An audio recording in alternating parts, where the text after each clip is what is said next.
Man, Frank Grillo today here in the hot seat. Frank's back in town with us in Atlanta, Georgia.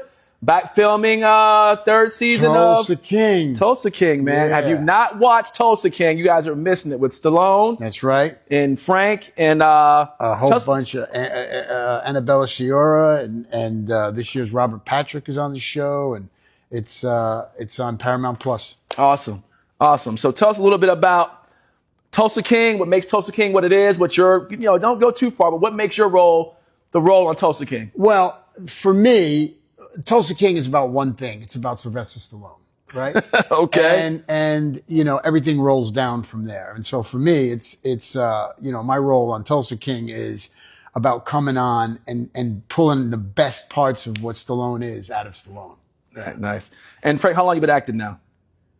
Oh my God, I'm so old. Probably about 37 years. 37 years in the business. Yeah.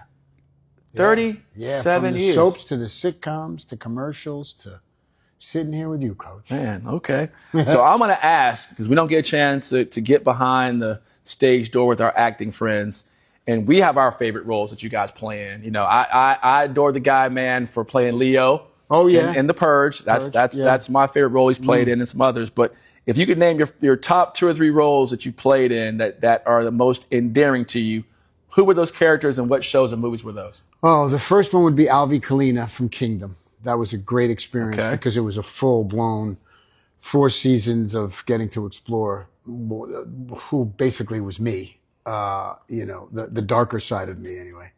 And then I think I loved playing Frank Campagna, who's the coach. It was a secondary role, but it was really, I loved doing it.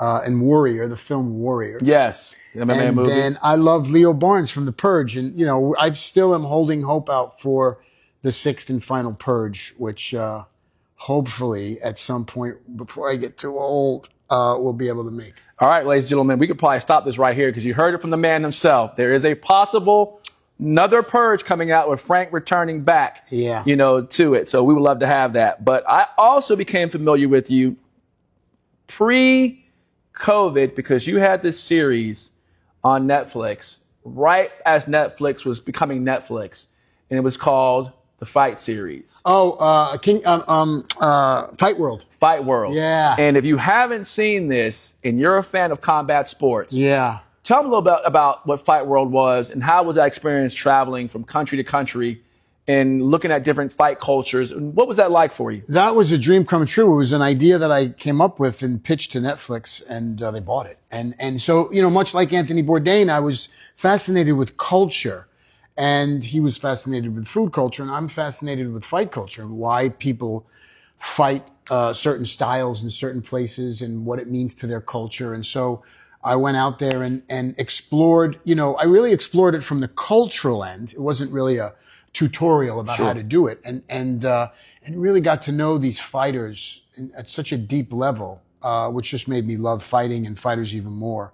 And I got to pick and choose where I was going. My favorite places. I was hoping to do a 2nd and possibly 3rd season, and maybe I will if somebody buys it. But I think it's an important, a real culturally important thing that isn't spoken about enough. Is we talk about, well, the sport is soccer or the sport is but we don't talk about, and each place does have a specific form of fight style. Whether it's Thailand and Muay Thai or Mexico and boxing, and it's really fascinating. And I think people really enjoyed that, and they weren't necessarily just fight fans.